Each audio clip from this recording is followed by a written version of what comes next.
ialah ulama.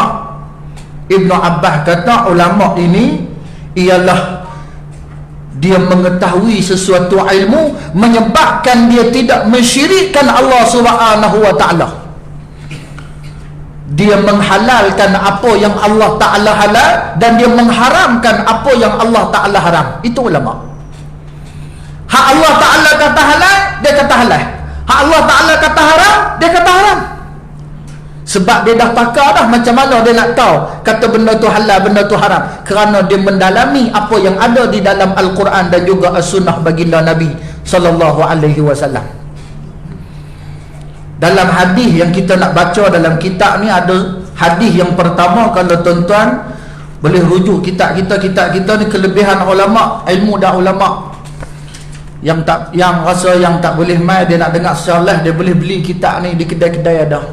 Sat lagi Ustaz Dayat nak baca kitab para anbiya, dari di kedai pun ada. Kita tengok hadis yang pertama. Saya tak mau baca lagi hadis yang pertama, cuma nak bagi tahu kata hadis yang pertama tu guru kita ni dia letak seorang sahabat Nabi yang bernama Abi Umamah radhiyallahu an. Boleh tengok itu dulu. Saya tak mau nak ulas lagi apa ni. Saya nak ulas berkenaan dengan mukadimah kitab dulu. Abi Umamah ni ialah seorang sahabat Nabi yang boleh dikategorikan sebagai ulama. Tok guru kita pi ambil hadis yang pertama letak di situ tu, nak ambil bagi kita ni ambil erti siapa dia Abi Umamah. Abu Umamah radhiyallahu an, seorang sahabat Nabi yang kalau ikutkan tarikh dia ni lebih kurang dengan Muaz bin Jabal, seorang yang pakar di dalam bidang agama, seorang sahabat Nabi yang banyak meriwayatkan hadis.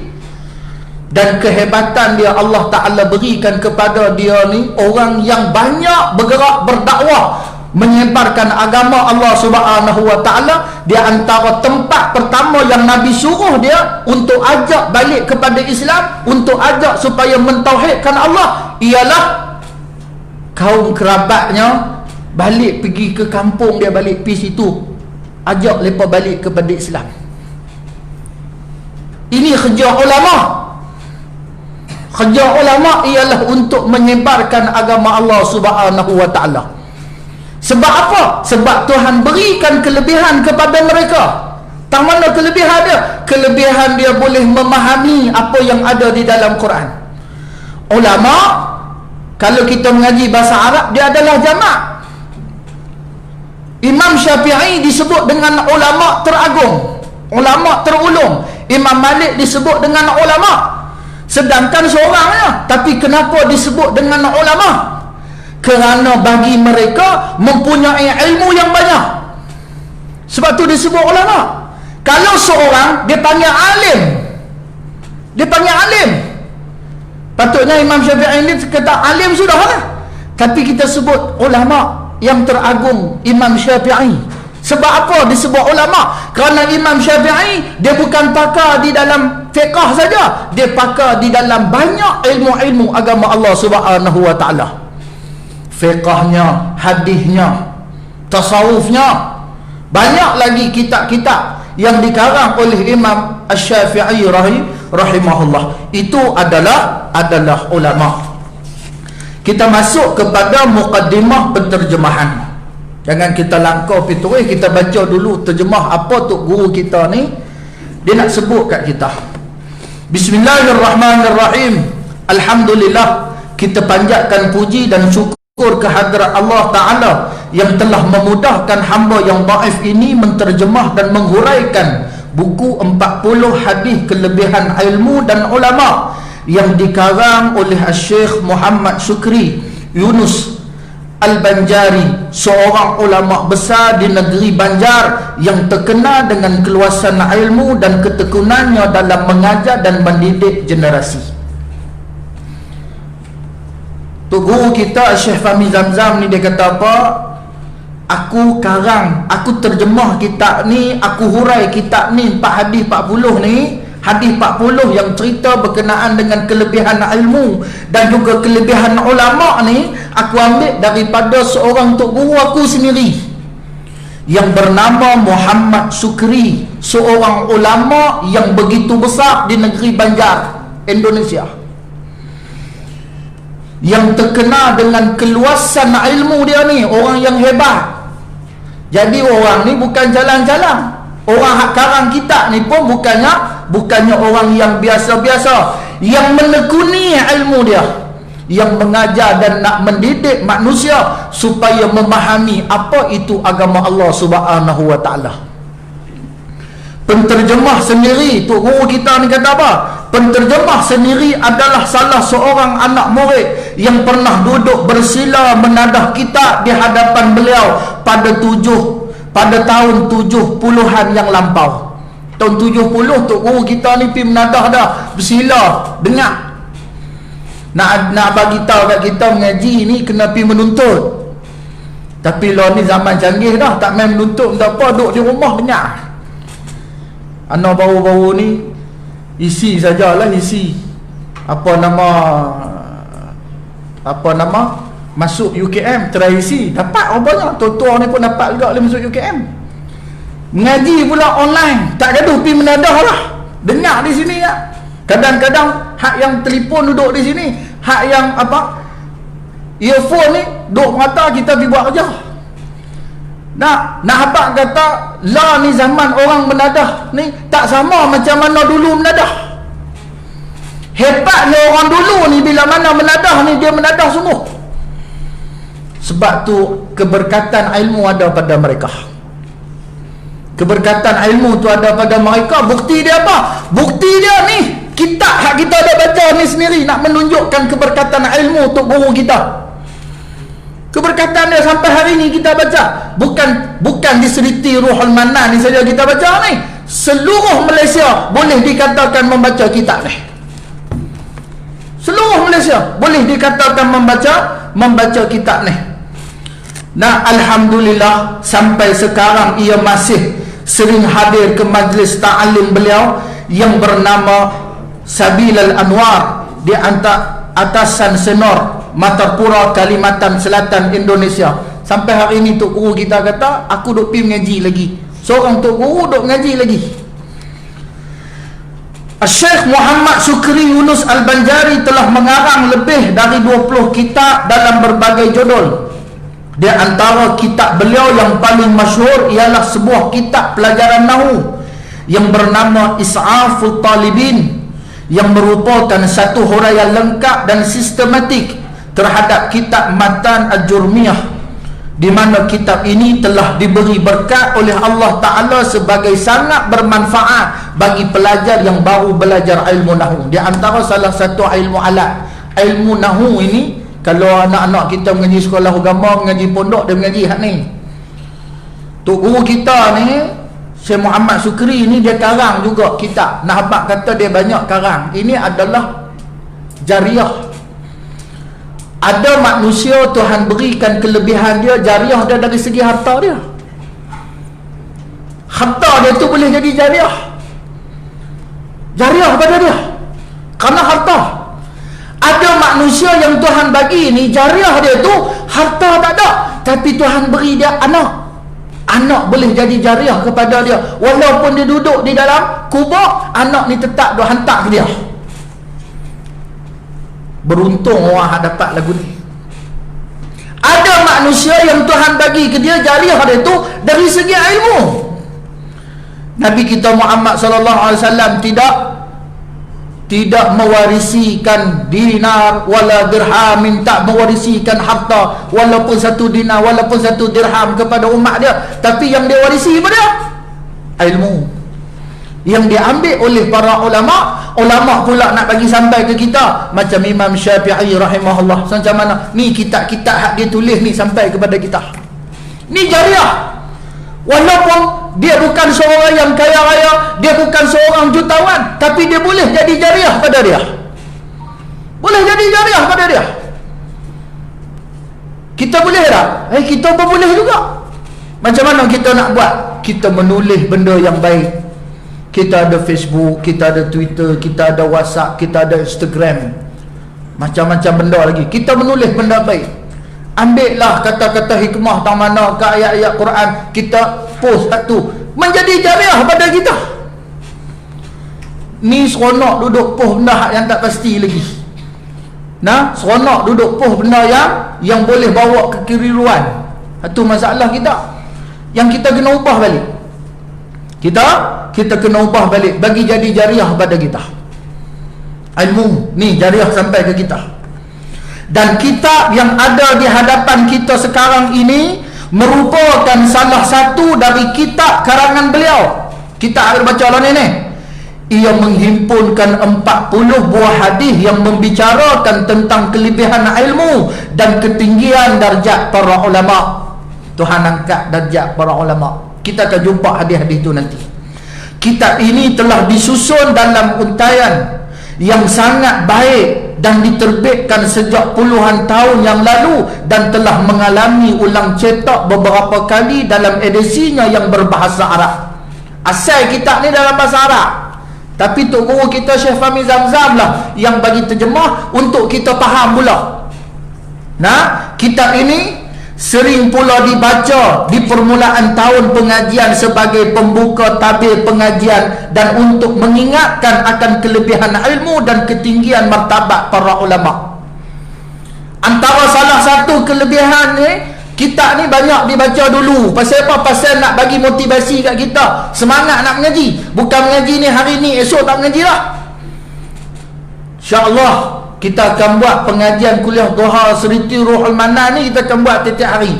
Kita akan tukar-tukar lah. Mungkin esok saya baca kitab ni, lusa Ustaz Dayat pula baca kitab ni. Hari ni sebagai muqaddimah nak kenal kitab kita. Kena kenal dulu kitab kita ni. Kita akan ulang sikit-sikit sambil-sambil tu. Nah, sambil-sambil tu apa yang kita boleh buat untuk kebajikan kita buat. Ini dia antara salah satu kebajikan kita. Nanti kita jumpa. Kitab ni cukup seronok kalau kita baca. Baca seronok dah. Kalau mengaji duduk menatah lagi, Allahu Akbar, lagi seronok. Kita dengar pula hadis tu, huraian dia pula, kita akan lagi rasa seronok nak mengaji. Walaupun mak kita, kami dah tua dah, takkan nak mengaji kot. Tua lagi seronok kita nak mengaji. Ni hak yang duduk kok lera-lera ni mailah mengaji ni. Nak boleh masuk lagi ni tempat-tempat kita ni, insya-Allah. Hari ni hari mula. Nah, hari ni hari mula untuk mengingat akan kelebihan ilmu dan ketinggian martabat para ulama, dan juga sekaligus memberikan perhatian supaya para pelajar sentiasa rajin. Dia motivasi pada kita bersungguh-sungguh untuk mendapat ilmu dan mendorong mereka agar mengamalkan dengan ilmu yang telah diperolehi, dan selanjutnya menanamkan di lubuk hati mereka kesedaran yang tinggi dan jiwa yang besar untuk menyampaikan ilmu yang telah mereka amalkan itu. Bila kita mengaji, antara benda yang kita nak jadi pada diri kita supaya kita boleh sampaikan pada orang. Kalau kita tak boleh jadi orang nak sampaikan pada orang, kita sampaikan pada diri kita sudah. Maksudnya apa? Maksudnya kita beramal untuk diri kita. Tak apa dah, cukup dah. Kita dah boleh beramal untuk diri kita, tak apa dah. Maka kita kena menanam satu keazaman, disebabkan aku ni tak boleh, maka aku nak waris aku, zuriat aku pula, supaya mereka ini boleh menyampaikan ilmu. Kita kena tanam dalam diri kita untuk melahirkan ulama. Kena ada anak-anak kita, waris-waris kita.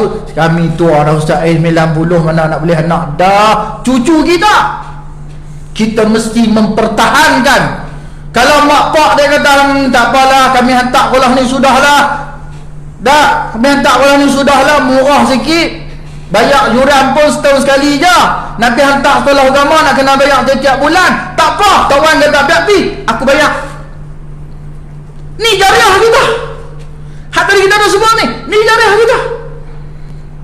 Supaya kita boleh mendapat manfaat esok di akhirat. Sebab kita ni dah tua, nak buat tak boleh dah. Nak buat apa lagi kita ni? Ni kita ada waris kita. Biar ada waris kita yang bawa untuk bawa pula agama Allah Subhanahu wa ta'ala. Oleh kerana itu, maka kita rasa terpanggil untuk menterjemahkan kitab ini ke dalam bahasa Indonesia dan Malaysia, agar orang yang tidak faham bahasa Arab juga dapat mengambil berkat dan manfaat dari kitab ini. Dan Alhamdulillah kita telah mendapat izin dari pengarangnya dalam usaha menterjemahkan buku ni. Tok Guru kita Syekh Fahmi Zamzam pergi jumpa, minta nak terjemah. Tu kata terjemah supaya diberi kefahaman. Ada satu kitab cerita pasal ulama yang dikarang oleh Syekh Abu Fattah Abu Ghuddah. Kitab dia ialah kitab Qimatuz Zaman 'indal Ulama, nilai masa di sisi ulama, macam mana mereka menggunakan masa mereka. Dulu masa anak duduk di Mesir dulu, duk rasa nak terjemah, dan terjemah 3 perenggan sengak begelah. Dan terjemah 3 perenggan sengak begelah. Nak lepas tu dia ada satu lagi kitab Syekh Abu Fattah Abu Ghuddah ni, dia cerita pasal ulama yang seronok kitab dah. Ulama uzah, ulama yang tak nikah. Tak nikah ulama ni sebab apa? Sebab dia bersungguh-sungguh dengan ulama. Kita pun ingat dia jadi macam tu juga. Rupanya tak, nikah juga kita pun. Nak nikah juga kita pun. Tak boleh juga. Tapi lepas boleh macam mana? Sebab apa? Sebab mereka bersungguh-sungguh. Antaranya Al-Imam Nawawi rahimahullah, ilmu dia sampai kepada kita. Hebat lepas ni. Nah, apa yang kita harapkan agar kitab ini sentiasa dibaca oleh umat Islam, terutama oleh para penuntut ilmu, agar mereka mendapat bimbingan dalam usaha mencari ilmu pengetahuan. Dan dalam kesempatan ini kita juga mendoakan semoga guru kita Syekh Muhammad Syukri Unus Al-Banjari dipanjangkan umur dalam taat dan ibadat kepada Allah, dan semoga beliau sentiasa menghasilkan kitab-kitab yang bermanfaat bagi umat Islam keseluruhannya. Amin. Mudah-mudahan kita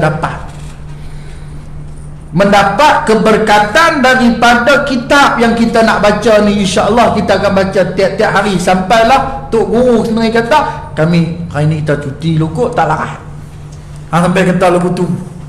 Nah, kukuk nak boleh tak? Wallahualam. Yang tu muqaddimah bagi Syekh Fahmi Zamzam. Kita baca muqaddimah muallif pengarang kitab Syekh Syukri kita ni, Syekh Muhammad Syukri kita ni, dia buat muqaddimah, dia nak cerita macam mana dia boleh buat ni kitab ni. Bismillahirrahmanirrahim. Alhamdulillahi hamdan yuwafi ni'amahu wa yukafi'u mazidah. Ya Rabbana lakal hamdu kama yanbaghi li jalali wajhika wa azimi sultanik. Allahumma salli wa sallim wa barik ala sayyidina Muhammad wa ala alihi wa sahbihi wattabi'in ajma'in. Amma ba'du. Berkata seorang hamba yang fakir kepada Tuhannya. Siapa dia? Pengarang kitab, Haji Muhammad Syukri bin Unus bin Ali. Semoga Allah sentiasa mengampuni dosa-dosa mereka. Ampun dosa apa? Dosa semua. Ni di antara adat ulama. Adat ulama ni mereka sentiasa memohon keampunan pada Allah. Sebab ulama tadi dah sebut dah, ciri ulama tadi hak paling besar sekali apa dia? Yakhsha. Mereka takut pada Allah. Ni ciri ulama. Ulama ni banyak. Imam Ghazali ni sebut dalam kitab Ihya ni, ulama ni banyak. Ada ulama jahat, ada ulama baik. Jadi macam mana kita nak kenal ulama jahat, ulama baik ni macam mana? Kita pun nak kenal pun kita tak apa nak reti. Dia cakap pun serupa kita bercakap. Ulama jahat pun cakap serupa dengan ulama baik. Lepas tu macam mana? Sebelum mana pergi ke Mesir dulu, ana jumpa almarhum Tok Guru Haji Saleh Musa. Minta nasihat dia, lalu Tok Guru Haji Saleh Musa bagi nasihat ke ana dua. Kita mengaji dengan Tok Guru, pastikan Tok Guru tu dia angkat kerana ilmu dia, bukan dia angkat kerana orang angkat dia. Kita mengaji dengan Tok Guru yang diangkat kerana ilmu dia, bukan kerana orang angkat dia. Itu yang pertama. Yang kedua, kita mengaji dengan Tok Guru yang bercakap benar walaupun orang lari daripada dia. Ngaji dengan Tok Guru yang diangkat kerana ilmu dia, bukan kerana orang angkat. Sebab apa? Kalau kita mengaji kerana orang angkat, Tok Guru ni dia akan jaga hati orang. Macam kita mengaji lah, kita duduk mengaji semua ni, kita tahu dah judi haram. Nak judi haram. Kenapa mengaji kat Tok Guru ni? Daripada kita duduk mengaji dekat Tok Guru yang dia nak jaga pengikut dia, nak jaga orang ni. Kau orang duk main mengaji kat dia ramai, jadi nak jaga hati supaya ni, dia pun kata judi haram. Tapi kalau ada lesen tak apa. Hak Tok Guru lagu ni, dia bukan nak bawa kebahagiaan pada kita, tapi dia bawa kemudaratan kepada kita. Kenapa cari Tok Guru macam ni? Tok Guru yang mengajar kita kerana ilmu dia, dia angkat kerana ilmu. Lah ni banyak dia angkat, Tok Guru ni banyak dia angkat dengan bukan kerana ilmu, tapi orang pakat dia angkat bagi ramai. Ni kita kena jaga. Batu ulama ni dia takut kepada Allah Subhanahu Wa Taala. Ni ciri yang pertama yang Allah Taala sebut. Doktor apa nama Allah yarham Dr. Haruddin, dia kata Allah Taala sebut ulama dalam Quran 2 kali ya. Satu, yang pertama apa dia? Hak ni cerita pasal sifat ulama takut pada Allah. Apa hak dia nak buat, dia takut pada Allah. Ini sifat ulama yang perlu ada. Sebab tu Tok Guru kita hak karang kitab ni, dengan sebab dia takut pada Allah, mohon ampun dulu ke Tuhan. Di permulaan hari-hari tasyrik tahun 1405 Hijrah, Allah Ta'ala telah melapangkan dada saya untuk mengumpulkan 40 hadis yang membicarakan tentang ilmu. Maka saya pun menjadi sibuk pada hari-hari tasyrik. Dia karang kitab ni hari tasyrik, hari yang diharamkan puasa, hari yang kita digalakkan untuk membesarkan Allah. Hebat Tok Guru kita ni. Hari tu dia terasa lapang dada dia, menyebabkan dia kumpul 40 hadis yang membicarakan tentang ilmu. Maka saya pun menjadi sibuk pada hari-hari tasyrik itu dengan yang demikian. Sehingga apabila selesai saya dari mengumpulkan hadis-hadis itu, maka saya beri nama kitab itu 40 kelebihan, 40 hadis kelebihan ilmu dan ulama. Saya berharap agar Allah Ta'ala menjadikan saya termasuk dalam golongan orang yang disebut oleh Rasulullah Sallallahu Alaihi Wasallam di dalam hadisnya, man hamala min ummati arba'ina hadisan ba'athahu Allahu yawmal qiyamati faqihan aliman. Rawahu Abi Adi fil Kamil an Anas. Hadis dhaif.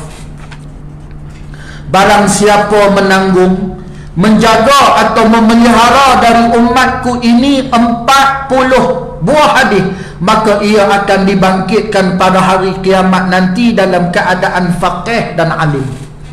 Maksudnya kalau kita hafal hadis 40, bukan takat hafal, kita beramal dengan hadis. Hafal saja tak cukup. Batu Imam Syafi'i kata apa? Laisal ilmu ma hufiza, al ilmu ma nafa'a. Bukanlah ilmu tu apa hak kita hafal. Ilmu itu apalah apa yang kita manfaatkan. Itulah ilmu. Nah, dikuatkan lagi dengan hadis sabda baginda Nabi, man hafiza ala ummati arba'ina hadisan min sunnati adkhaltuhu yaumal qiyamati fi syafaati. Rawahu Ibnu Najjar an Abi Sa'id. Hadisus sahih. Barang siapa memeliharakan bagi umatku 40 buah hadis dari sunnahku, yakni meriwayatkan kepada mereka dengan menyebut sanad dan mukharrijnya, nescaya akan aku masukkan akan dia di dalam syafaat aku. Kita akan mendapat syafaat. Mudah-mudahan kita termasuk menjadi orang yang akan mendapat syafaat baginda Nabi SAW. Kita banyak hadis hafal pun kadang-kadang main ketua ni hafal depan, belakang lupa. Lepas tu nak buat macam mana? Hak kita mengaji, kita faham, kita beramal, cukup. Nak hafal, budak pasti boleh kita hafal. Main ketua ni nak hafal pun payah juga tu. Nah, tapi kita usaha tak? Kita usaha. Bukan dekat apa. Yang paling penting kita beramal dengan hadis tu. Nanti kita jumpa hadis 40 ni, macam mana kita nak beramal. Maka sudah pasti orang mengumpulkan 40 buah hadis ia sentiasa berada dalam kemaafan dan ampunan Allah Ta'ala. Hak ni yang kita nak ni. Apa dia? Mudah-mudahan Allah Ta'ala ampun dosa kita. Hak tu yang kita nak. Nah, hak tu yang kita nak. Maka aku mengharapkan agar Allah memaafkan aku dan mengampunkan aku serta memasukkan aku ke dalam syurga bersama-sama dengan Nabi Muhammad sallallahu alaihi wasallam, kekasih Allah yang maha pengasih. Amin. Yang paling besar sekali, bila mana kita bersama dengan sunnah baginda Nabi, kita akan berada bersama dengan Nabi di dalam syurga Allah Subhanahu wa taala. Nikmat nombor 2 paling besar esok di akhirat kelak, duduk dengan Nabi sallallahu alaihi wasallam. Nikmat nombor 1 hak paling besar ialah nikmat boleh melihat Allah. Wujuhun yawma idzin nadhirah ila rabbiha nadhirah. Ni nikmat paling besar ni. Pasal boleh tengok Tuhan pencipta kita. Nikmat nombor 2 dalam syurga boleh duduk dengan Nabi sallallahu alaihi wasallam. Nikmat nombor 3 duduk dalam syurga. Nikmat dah. Nikmat dah duduk dalam syurga. Hebat dah kalau boleh duduk dalam syurga tu. Tapi lagi hebat kalau kita boleh duduk bersama dengan Nabi di dalam syurga. Jadi jiran Nabi pula. Itu yang kita nak.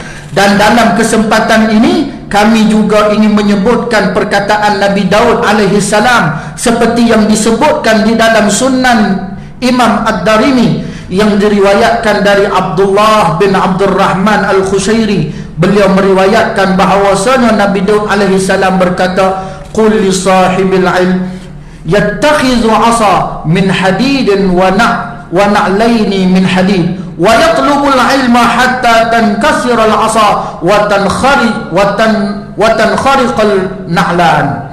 Rawahu Darimi.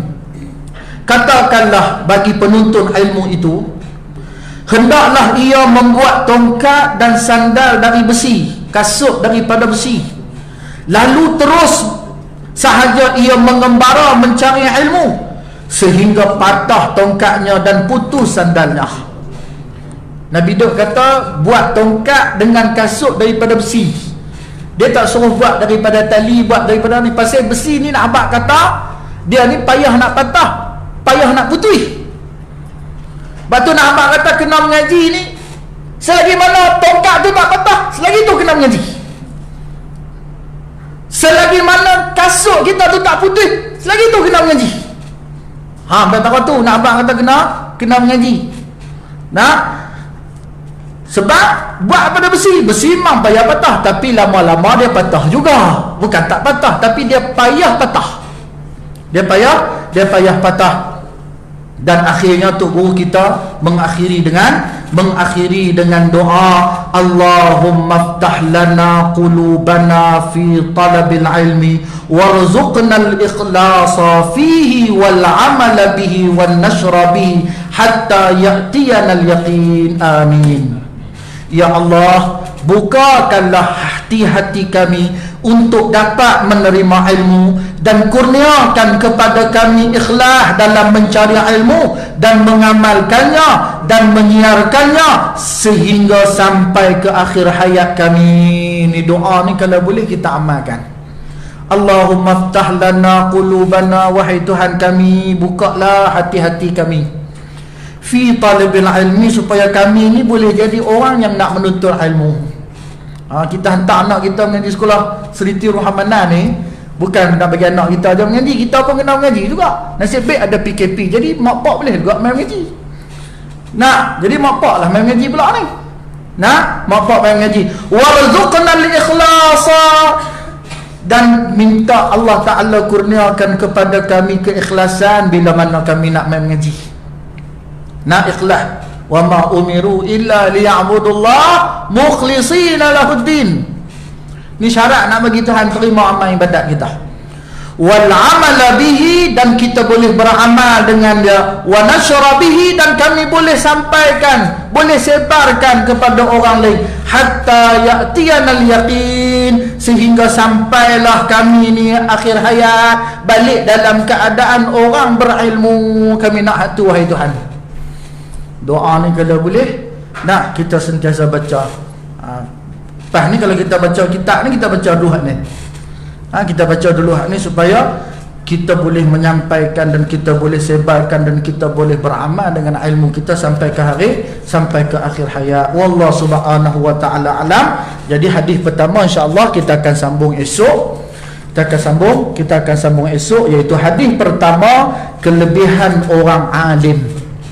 Kita akan tengok esok. Sebab hari ini adalah hari pengenalan, jadi kita kenalkan kitab kita 40 kelebihan ilmu dan ulama.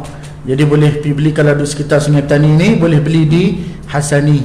Kalau kitab ringkasan kisah para anbiya lagi Ustaz Hidayat nak baca, yang ni boleh beli di Darussalam. Kalau mai mengaji di Seriti Ruhul Manan ni, apa boleh beli di bawah, ada mereka buat kaunter untuk pembelian kitab ni, ada kita sediakan kitab. Jadi yang mana tak ada apa tu bolehlah mai mengaji sama dengan kita. Dan insya-Allah kuliah kita hari ni ditaja oleh Das Donut and Coffee. Ini hebat ni.